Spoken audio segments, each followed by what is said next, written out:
El nuevo novio de mi madre era mi acosador en la universidad y ahora es mi padrastro. Al principio parecía una coincidencia, hasta que descubrí su obsesión, fotos ocultas, cámaras espía y algo peor, cuando pedí ayuda. Nadie me creyó, ahora estoy atrapada en una pesadilla de la que no sé cómo escapar. Mi nombre es Ana, tengo 29 años, y jamás imaginé tener que relatar una pesadilla tan personal.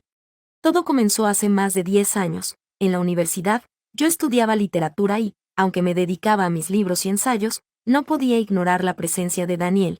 Un estudiante de economía con una mirada intensa y una sonrisa oscura. Desde el primer momento, Daniel me mostró un interés que iba más allá de lo inocente.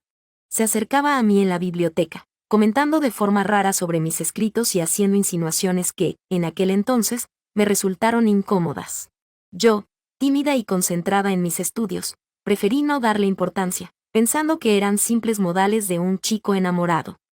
Sin embargo, en cada mirada disimulada y en cada comentario aparentemente inofensivo, se escondía algo perturbador, una obsesión que yo nunca pude comprender en ese momento. Nunca imaginé que ese mismo Daniel se convertiría en el protagonista de mi peor pesadilla. Después de graduarme, mi vida dio un giro inesperado. Vivir con mi madre se convirtió en la norma tras la muerte de mi padre, y en medio de la soledad y el dolor, ella encontró consuelo en la compañía de Daniel. Al principio, su relación parecía traer felicidad al hogar, mi madre sonreía de nuevo, y el ambiente se llenaba de una aparente calidez. Pero pronto, algo en mí comenzó a inquietarse. Empecé a notar comportamientos extraños cada vez que Daniel estaba cerca. En ocasiones, al pasar por el pasillo, juraría ver una pequeña cámara oculta o sentir que sus ojos me seguían con una intensidad inhumana. Al principio, pensé que era mi imaginación, el eco de aquella inquietud que había sentido en la universidad. Sin embargo, la realidad era mucho más oscura. Una tarde, mientras me preparaba para salir, decidí ir al baño. Al encender la luz, algo brilló en un rincón del techo, un diminuto lente, oculto tras la penumbra. Mi corazón se detuvo por un instante.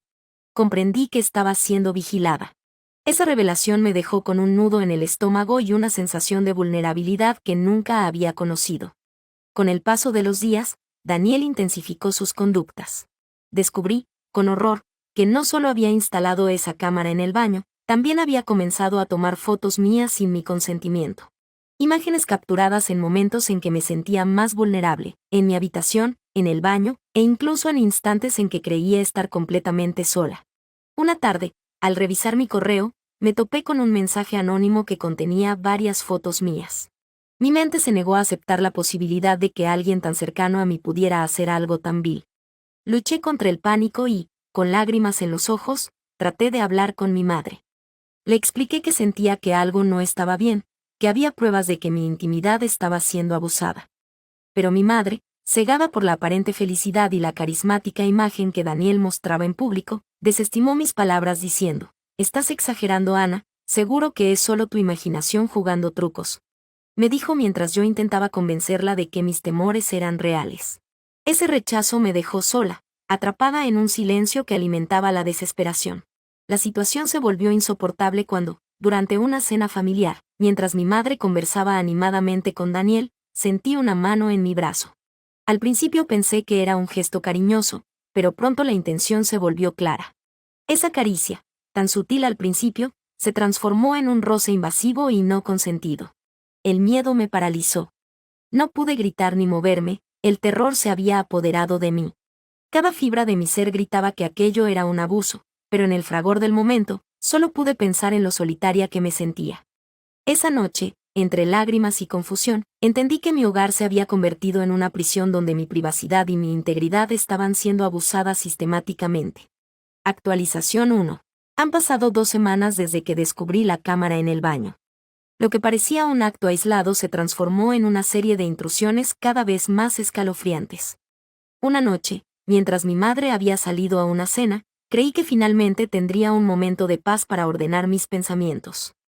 Pero al regresar al salón, noté algo que me heló la sangre. En el marco de la puerta de mi habitación, había una pequeña cámara oculta, fijada con precisión para captar cada movimiento en mi espacio íntimo. El sonido casi imperceptible del clic de su teléfono al tomar fotos, mientras yo dormía, me hizo sentir completamente desprotegida. Cada imagen era un abuso a mi intimidad, una prueba de que Daniel me observaba, me vigilaba, y me convertía en su objeto de obsesión. Aquella misma noche, mientras intentaba dormir, escuché pasos suaves en el pasillo. La oscuridad y el silencio se volvieron cómplices de un terror inminente. Daniel se acercó a mi habitación y, con voz baja y persuasiva, susurró: «Ana, no tienes que temer, solo quiero hablar contigo». Pero no hubo palabras de consuelo. Antes de que pudiera reaccionar, lo vi deslizarse dentro de mi cuarto. Su mano, fría y determinada, empezó a recorrer mi espalda, intentando, sin ningún respeto a mi voluntad, tocarme de la manera más invasiva. Intenté gritar con todas mis fuerzas, pero mi voz se perdió en el tumulto del miedo, así que entré en shock. El eco de su risa burlona me persiguió durante días. Esa noche, luego de tocarme sin ningún remordimiento, se fue del cuarto advirtiendo que no le dijera nada a mi madre, ya que ella no me creería. Lloré durante 2 horas hasta que quedé dormida. Al siguiente día desperté gritando, con la imagen de su rostro grabada en mi mente, y el sonido del clic de su cámara resonando como un recordatorio constante de mi humillación. Desesperada, corrí a ver a mi amiga Laura, la única en quien confiaba plenamente. Entre sollozos, le conté todo: las cámaras, las fotos, el toque inoportuno. Laura me escuchó con atención, sin dudarlo, se ofreció a ayudarme a recopilar evidencia. Juntas revisamos mensajes, escondimos grabadoras en la casa y documentamos cada anomalía. Sin embargo, el peso de la situación se hacía cada vez más insoportable. Cada sombra, cada rincón de mi hogar, se había transformado en un escenario de vigilancia y abuso. Actualización 2. Hace una semana, la atmósfera en casa alcanzó niveles insoportables. Lo que antes era un constante murmullo de miedo se convirtió en un grito estridente de terror. En un día en el que mi madre se encontraba en una reunión social, Daniel se mostró especialmente perturbador. Comenzó a enviarme mensajes a todas horas, palabras cargadas de insinuaciones y amenazas, recordándome aquellos días en la universidad en que me perseguía con miradas intensas. Obviamente lo hacía desde una cuenta anónima para que yo no pudiera mostrárselo como prueba a nadie, pero era claro que se trataba de él. Sus mensajes, que al principio parecían simples coqueteos, se tornaron en advertencias oscuras, insinuando que él sabía cada detalle de mi vida y que no había nada que pudiera hacer para detenerlo. Aquella noche, el terror alcanzó su clímax. Mientras me encontraba sola en la casa, Daniel irrumpió en mi habitación sin previo aviso. Esta vez, no se limitó a tomar fotos. Con una frialdad escalofriante, intentó tocarme de manera deliberada, forzando una intimidad que jamás había consentido.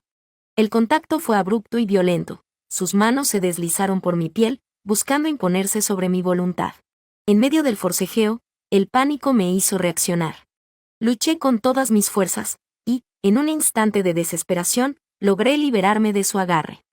El estruendo del forcejeo derribó objetos en la habitación, y mi grito finalizó siendo el clamor de una joven que se niega a ser silenciada. Fue en ese preciso momento cuando mi madre regresó inesperadamente. Con lágrimas en los ojos, intenté explicarle lo que estaba sucediendo, pero la incredulidad y el temor pintaban su rostro. Ella, a pesar de mi dolor, no creía a Daniel capaz de dicha atrocidad. Yo seguí rogándole que me creyera, pero Daniel habló y le dijo: «Te dije que veía cosas extrañas en tu hija. Ahora si me crees que ella tiene problemas psicológicos, hay que llevarla a un doctor». Mi madre sorpresivamente dijo que era una buena idea. Al escuchar eso quedé fría, pero llorando, logré salir de casa en busca de ayuda.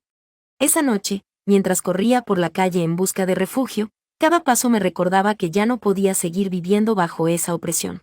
La imagen de mi propia vulnerabilidad se mezclaba con la sensación de haber sido abusada en lo más profundo de mi ser. En un acto de desesperación, toqué la puerta de un vecino, quien, al ver mi estado, llamó a la policía de inmediato. Mientras esperaba, cada segundo parecía eterno, y la fría noche se impregnaba del eco de mis gritos y del susurro de una verdad que nadie quería aceptar. Actualización 3 y final. Han pasado 6 meses desde aquella noche que marcó el inicio de mi renacimiento, un tiempo en el que el miedo fue reemplazado lentamente por la esperanza y la justicia. La policía, tras recibir la denuncia y la evidencia que Laura y yo habíamos reunido meticulosamente, actuó con celeridad. Durante el juicio, salieron a la luz pruebas irrefutables: cientos de fotos tomadas sin mi consentimiento, mensajes amenazantes, grabaciones del forcejeo, e incluso testimonios de compañeros de la universidad que recordaban la obsesión de Daniel hacía mí años atrás. La revelación de que había instalado cámaras en los rincones más íntimos de la casa dejó a todos sin palabras. Daniel fue arrestado y condenado a 28 años en prisión por acoso, abuso y violación a la privacidad.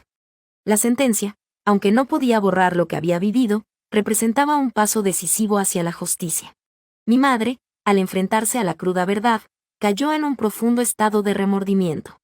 Entre lágrimas y disculpas, me admitió que había ignorado mis súplicas, aferrándose a una imagen idealizada del hombre que había elegido.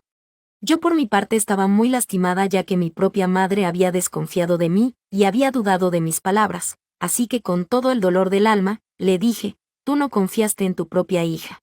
En alguien que estuvo y te acompañó a ti durante estos difíciles años tras la muerte de mi padre, no quiero verte más, dije entre lágrimas. Después de esto me fui de casa a vivir con Laura durante un tiempo. Hace 2 semanas una noticia cambiaría mi vida por completo, una noticia que me haría arrepentirme de mis decisiones al instante.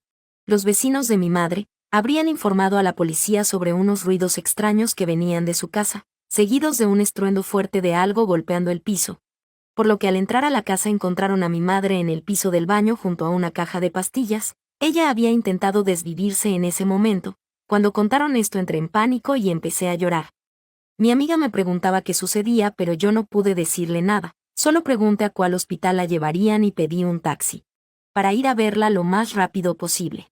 En el camino yo solo lloraba y pensaba en lo dura que fui con ella, ya que cuando mi padre falleció cuando yo tan solo tenía 10 años, ella hizo lo posible para que yo no estuviera mal, sacrificándose para que yo estuviera contenta, y claro, todo lo que hizo me había hecho daño, pero tenía que entender que ella también sufrió y tenía una carga encima. Por lo que el haber estado con una persona que le hacía sentir lo que algún día mi padre le hizo sentir, ella simplemente se desconectó de la realidad, y no pensó con claridad. Hoy estoy aquí junto a mi madre en el hospital, ya está mejor que antes, y pude pedirle perdón por todo lo sucedido. Ella me perdonó y me juró nunca más desconfiar de mí de nuevo. Toda esta experiencia aterradora me enseñó muchas cosas, pero la más importante fue el no alejarme de mi madre nunca jamás.